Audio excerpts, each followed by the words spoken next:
ये नाखून कैंची इसने पता नहीं ड्रिल के क्या चीज़ इसके साथ खींचे, आप देख सकती हैं। इसके बाद इसने ये मुझे ये देखे, इसने ये जलील किया हुआ है मुझे, मेरी गर्दन और ये घुटना ऐसे पकड़ के मरोड़ता था, उसमें से आवाज़ें आती थी। मैं कहती थी मेरा सका बाप ऐसे होता, बहन भाई इसको तरस तो आता, मैं तो तुझे कमा के खिला रही हूँ, तुम्हें फिर भी मेरे में तरस नहीं आता। जिन बंदों के पैसे इसने देने थे उनके पास छोड़ के बाहर बैठ जाता था। मैं अल्लाह ताला के आगे दुआ मांगती, मेरी इज्जत बचाना। ये किसके पल्ले पड़ गई, मेरी गर्दन और ये इसने ऐसे लगा देता था, ये सुबह तक ये जुल्म करता रहा मेरे साथ। अस्सलाम वालेकुम जी, आप देख रहे हैं MYK न्यूज़ और मैं हूं आपके साथ सनम मरूज। औरत जब सोचती है, तसव्वुर करती है मर्द का, तो वो अपने लिए तहफ़्फ़ुज़ सोचती है। लेकिन आज मेरे साथ तायरा मौजूद हैं और ये अपने ही शौहर के हाथों जलील होती रही। शौहर इनकी कमाई भी खाता रहा, इन्हें मारता भी रहा, और आज इस नहेज पर ये पहुंची हैं कि ये अपने शौहर के लिए आवाज़ उठाने के लिए मीडिया पर आई हैं या ये थाने में जाएंगी। तो इनके साथ ये मामला कैसे पेश आया, किस तरह से इनका शौहर इन पर जुल्म और तशद्दुद करता रहा, इन्हीं से जानते। मुझे बताइएगा तायरा, शादी को कितना अरसा हो गया? 18 अक्टूबर को मेरी शादी हुई है। अभी कितना अरसा हुआ है? मुझे नहीं याद अब कौन सा महीना जा रहा है, मुझे अपनी होश नहीं है, मुझे नहीं। मतलब अभी साल नहीं? नहीं साल, 1 साल नहीं हुआ। तो दूसरी शादी आपकी? जी, मेरे पहले हस्बैंड ना, उनका मसला था, फैमिली तनाज़ा थे, जिसकी वजह से मेरी दादी अम्मी में ज़्यादा ज़मीन दे के कि मेरे ताया अबू कहता ज़मीन लेके आओ। फिर 7 साल मेरे मियाँ ने भी शादी नहीं करवाई, मैंने भी नहीं करवाई। 7 साल का अरसा मैंने उसके लिए गुजारा।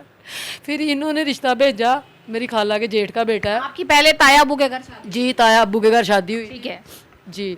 फिर इनसे कैसे रिश्ता हुआ? इनका मेरी खाला के जेठ का बेटा। नाम क्या है इसका? इसका नाम शाहिद अली वल्द मोहम्मद असलम। शादी हुई new campus Lahore, Punjab university रहता है। क्या मामला शुरू हुआ, क्या तनाज़े हुए, क्या बात? तनाज़ा ये हुआ कि इसको जब मैं कहती हूँ ना कि तुम कोई काम कर लो, तुम पार्लर में लड़कियाँ होती हैं, आप पार्लर चलाते? जी, मैं पार्लर भी चलाती हूँ, ट्यूशन भी पढ़ाती हूँ। मैं BSc टेक्सटाइल इंजीनियर हूँ, specialisation in spinning, fashion designer हूँ, डिप्लोमा एसोसिएट इंजीनियरिंग किया moon market Dubai Chowk Lahore में। मैं पेपर भी चेक करती हूँ, वहाँ इब्राहिम कंट्रोलर जिसके अंडर में पेपर चेक करती हूँ, मैं इसको कमा के खिला रही हूँ। मैं 18 अक्टूबर से तशद्दुद महीने बाद स्टार्ट कर दिया इसने। पैसे चोरी, मोबाइल से सिमें मेरे पास मौजूद हैं, इसने लोन निकलवाए। फिर ये मुझे अपने जिन बंदों के पैसे इसने देने थे उनके पास, शादी नहीं हुई, उनके पास छोड़ के बाहर बैठ जाता था। मैं अल्लाह ताला के आगे दुआ मांगती थी, या अल्लाह मैंने 20 साल इंजीनियर वेलफेयर स्कूल चलाया, लाइसियम स्कूल चलाया, 2 स्कूल चलाया, मेरी इज़्ज़त बचाना। ये किसके पल्ले पड़ गई हूँ। इसने फिर मुझे, मैं फिर यहाँ से मूव हो गई फैसलाबाद। अपने अब्बू कहते इधर आ जाओ, मैं वहाँ पे चली गई। मैंने अब्बू को भी कुछ नहीं बताया कि रिश्ता बचा रहे ख़ानदान में। बेइज्जती होती है ख़ानदानी औरत की कि ये तलाक हो गई है इसको। मैं इसको कमा के खिला रही हूँ, ये मुझे इतना जलील करता है, इतना करता है कि लड़कियों की तस्वीरें जो ट्यूशन वाली हैं अपने दोस्तों को भेजता है, और वो ये कहता है मैं तेरा इससे रिश्ता करवा दूँ, मैं तेरा, उनसे फिर पैसे बटोरता है। जी हाँ, तो मेरी क्या लड़कियों की महफूज है। मैं तो एक पैगम्बरी पेशा है मेरा, ये पैगम्बरों का पेशा है टीचिंग, ये बदमाशी नहीं है जो ये करता है। बताइए, आपके साथ जो सबसे ज़्यादा बुरा रवैया उसका रहा, पहली दफ़ा क्या हुआ था, क्या लड़ाई? पहली दफ़ा ये लड़ाई हुई थी कि इसने मेरे पैसे मोबाइल में से चोरी निकाल के तो अपने इसने यूज़ कर लिया। मैंने कहा शायद ये पैसे क्यों चोरी निकाले। मुझे कहा था मेरी तुम भी और पैसे भी। मैंने कहा कोई बात नहीं। इसके बाद इसने मुझे जलील इतना किया, मेरे बच्चे को मारा और मेरा बच्चा सीढ़ियों से नीचे गिरता हुआ। कितने बच्चे हैं? एक ही बेटा। पहले मियाँ? हाँ जी, पहले मियाँ से एक ही बेटा है। उसके बाद इसने कहा कि 15 लाख मरियम नवाज से निकलवाओ। मेरे वालिद को पता चला, अखुवत फाउंडेशन भी गए, 1.5 लाख उधर से निकलवाया। मेरे वालिद ने उनके वापस किए। कहता मेरी बेटी कर्जे के नीचे नहीं आएगी, हम लैंडलॉर्ड लोग हैं, मेरे भाई जी है, मैं मिलों में, हम एक लैंडलॉर्ड फैमिली है मैम जी। और ये ना हमें खाने को पड़ गया। फिर इसने दुकान सेल करके खाई मेरी अभी। अब फिर रात को ये मामला हुआ कि इसने मुझे कहता तुम जाओ काम करो, मैं दूसरे कॉलेज में क्लास देने चली गई। मैं वापस आई तो खाना भी नहीं मैंने खाया, मैं भागी पीछे के ट्यूशन वाले बच्चों का टाइम हो गया। मैं electrical, civil engineering, physics, physics, chemistry, math ये पढ़ाती हूँ BSc तक। और जब मैं आई तो ये लेटा हुआ पार्लर में। मैंने कहा यार क्या इमजा लड़कियां आती हैं पार्लर में, तुम यहाँ पे लेटे हुए। इसके बाद इसका एक ये मसला हुआ कि एक लड़की के साथ रंगे हाथों पकड़ा गया। उन्होंने फिर पुलिस बुलाई इसके ऊपर। फिर उन्होंने इंस्टीट्यूट सील करने का कहा। फिर मैंने मिन्नत की कि मेरा यही रोज़ी रोटी है। फिर मैंने किसी सारे डरा के वो इसका रफ़ा दफ़ा करवाया। उसके बाद रात को इसने मेरे ये नाखून कैंची इसने पता नहीं ड्रिल के क्या चीज़ इसके साथ खींचे, आप देख सकती हैं। इसके बाद इसने ये मुझे ये देखें, इसने ये जलील किया हुआ है मुझे, मेरी गर्दन और ये घुटना ऐसे पकड़ के मरोड़ता था, उसमें से आवाज़ें आती थी। मैं कहती थी मेरा सका बाप ऐसे होता, बहन भाई इसको तरस तो आता, मैं तो तुझे कमा के खिला रही हूँ, तुम्हें फिर भी मेरे पे तरस नहीं आता, तुम मेरे साथ रहो। 1000 रुपया डेली लेता है खर्चा मेरे से, फिर कपड़ा। मैं अपने बेटा ज़िंदगी में एक ही है मेरा, इसके बाद अल्लाह ने मुझे ज़िंदगी में कोई औलाद नहीं देनी मुझे लगता है, क्योंकि मैं इसकी कसम नहीं खाती। लेकिन आज मैं अपने बेटे की कसम खा के कहती हूँ, मैं इसको 1000 रुपया महीना दे रही हूँ, कपड़ा जूता मोबाइल लैपटॉप हर चीज़ ड्रिले तक लेके देंगे, काम कर लो, जो कहता वही लेके देती हूँ। खाने के FC के वीडियो दिखा सकती हूँ, ये खाने जाता हूँ, मैं तो कहता लाहौरिया हूँ, मैं 2 घंटे बाद खाने वाला हूँ। दराज तोड़े 1.5 लाख रुपया लेके निकल गया, लड़कियों के बेंच लेके आने थे, तब भी मैं रोई पुलिस के आगे जाके कि यार इसको दे दो, मैंने बड़ी मुश्किल से सेटअप चलान कर रही हूँ। मेरी गर्दन और ये इसने ऐसे लगा देता था, ये सुबह तक ये जुल्म करता रहा मेरे साथ, मेरे सारे इंस्टीट्यूट पे हर चीज़ तोड़ के चला गया, उसको वो अभी वैसे मौजूद है। तो आप ये बर्दाश्त क्यों करती रही? मैं इसलिए बर्दाश्त करती रही मैम जी कि हम गांव के लोग हैं, इज़्ज़तदार लोग हैं। मेरे वालिद भाई कहते अब निभाओ, तुम्हारी इंसल्ट बड़ी होगी कि तुम्हें तलाक हो गई है। मैं इसको भाइयों को भी कुछ नहीं बताती, मैं कहती हूँ हम अपने घर में खुश हैं, कोई मसला नहीं, तुम जो लेना ले लो। मैं वीडियो दिखा सकती हूँ, मैं इसको पैसे देने की, इसको शॉपिंग करवाने की, हर चीज़।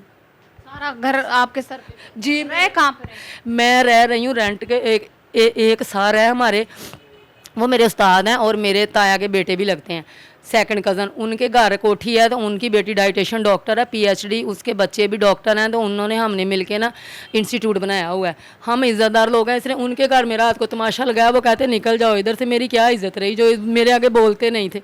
70 साल से पुराने ताल्लुकात हैं। यानी आपको वहाँ पे? जी।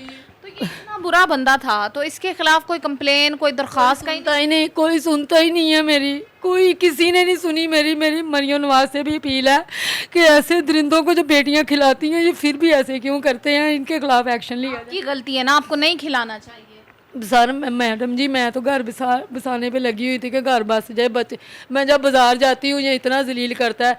मेरा बेटा कहता है मुझे खिलौने ले दो, ये जलील करता है, मैनू पैंट लै दे, मैनू बेल्ट लै दे, चल एक मैनू ना मोबाइल लै दे। 3 मोबाइल लेके दिए, एक बाइक लेके दी, पहली बाइक भी सेल कर ली, एक फिर मेरे भाई ने दी, वो इसने, हम खाना खाने गए, इसने वो भी तोड़ दी। सिर्फ आप पर तशद्दुद करता है कि किरदार का भी बुरा है? ये ना जब इसने किसी एक ने, मैंने मैसेज पढ़े, इसने मोबाइल लिखा हुआ, मैनू मोबाइल लै दे, असीं दोवें तैयार हो गए। उन्हें मुझे कहता आज तूने ना रेडी। आपके बारे में कहा? हाँ जी, किसी बंदे को एक अपना मोबाइल सेल कर लेता है, जब मैं लेके देती हूँ मेरे मोबाइल में सिम डाल लेता है। वो फिर इसका व्हाट्सअप मुझे शो हो गया, उसमें लिखा हुआ मैं आ रहा हूँ, तो मोबाइल आदि। मैंने कहा पता नहीं किसको कहा होगा, मुझे तो यकीन ही नहीं था। मुझे कहता होता था जो तुम्हारी तरफ देखेगा मैं आंखें निकाल लूँगा। उसके बाद जब हम गए तो इसने उसे मोबाइल और सिम उसने मेरे सामने दी, तो मैंने कहा हाँ लेना देना होगा, फ्लैक्सों का माड़ा मोटा काम करता है।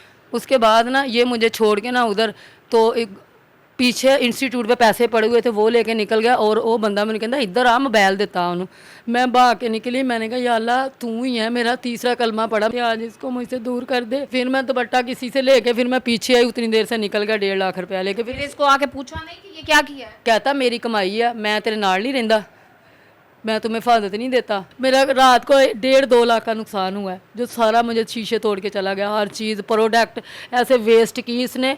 इसके बाद मेरी 8-8, 10-10 हज़ार का। थाने में नहीं गई कंप्लेन? थाने वालों ने सुनी नहीं, वो कहते तेरे खिलाफ एक्शन लवांगे, सानू सौन दे। 1-5 पे मैंने 23 कॉलें की। मैं खुद थाने फिर मैं बाय फुट पहुंची हूँ थाने पे। वहाँ पे मैंने कहा सर मैं थाने पे बैठी हुई हूँ, मेरा बंदा हर चीज़ तोड़ी जा रहा है, तुसी कित्थे हो? फिर वो कहते सानू नमाज़ पढ़न दे, असीं वेले नहीं।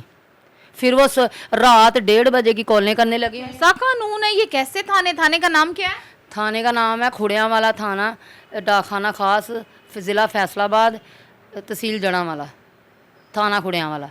वहाँ आप गई हैं? वहाँ गई हूँ और उन्होंने वो सुबह पहुँचे हैं 7:30 बजे, मैं 1:30 बजे की कॉलें करने लगी हूँ, 23 कॉलें 1-5। तो फिर जब आए तो उन्होंने कोई एक्शन लिया? वो फिर बेचारे बैठे रहे। मैंने कहा वो भाग चुका था तब तक, मेरे बैग बुक मौके पे नहीं पहुंचे। तो अभी आप कहाँ जा रहे?